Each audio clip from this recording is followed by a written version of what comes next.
Okay, everybody's telling me they need to see how this is done and they like to watch me do my real work. So push down on this, push up on this for this to go down. Yep, wrong. Stupid thing. It just depends on which way you're looking through the lens. That's why I'm having a problem. Right now the lens is looking at me and I'm thinking I want to show the scale. Life's complicated. All right, my lovely mess. So now it's opposite, right?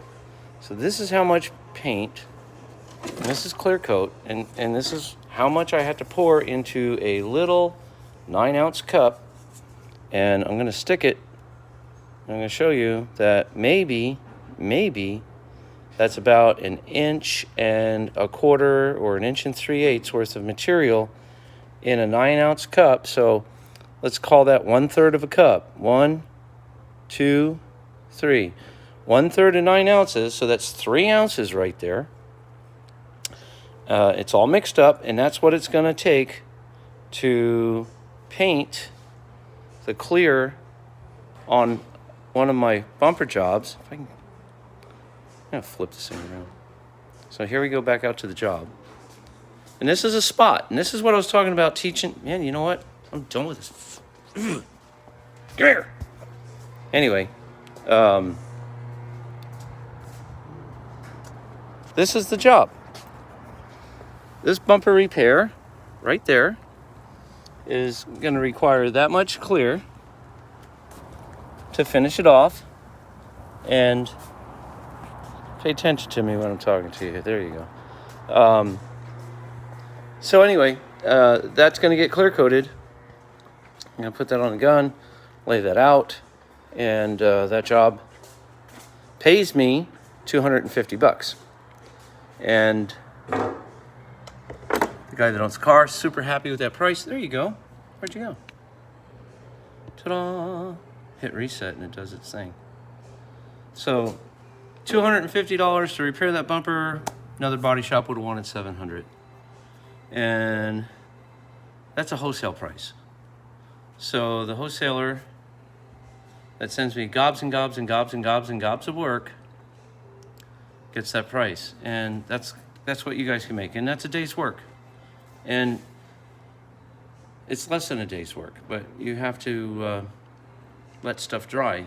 I can knock, when I was a young man, I could knock 5 to 10 of those out a day at $250.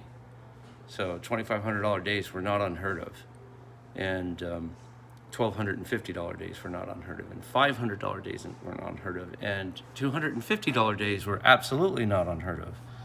If I didn't have the work and I did a $250 job, I was back home 10 o'clock in the morning, 9:30, done for the rest of the day, waiting for the phone to ring for the next job, or walking the parking lots, leaving my card on the job that I wanted to work on, not just anything. And I would selectively pick what I wanted to work on. So when the phone rang, it was an easy job. And each one of those cards had a reference number on it. So when that customer called me up, I'd ask them, what's the reference number? And they go, 1, 2, 3.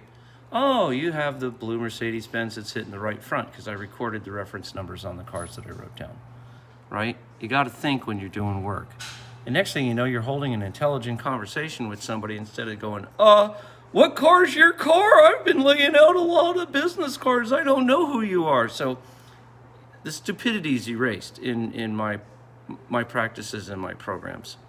I can teach you how to get it clean, to get it done fast, to get it streamlined. It's completely streamlined. I've gone 20 years through this. I graduated a 4-year school in Piscataway, New Jersey. Piscataway Votech, thank you very much for making me a multi-millionaire. I do and will be giving back to that school. I have been communicating with that school for years, but anyway, this is one of the things that, when your mom says, oh, Votechs are for dummies, no, they're not.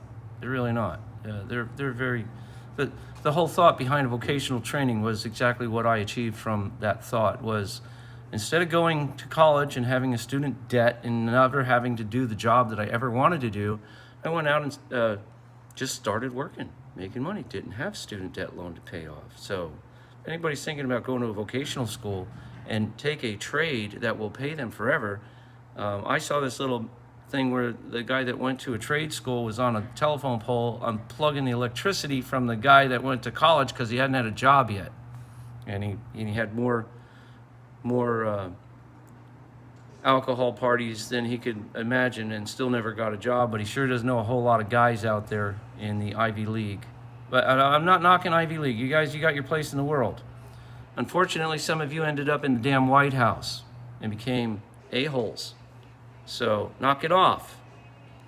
We the people don't appreciate that.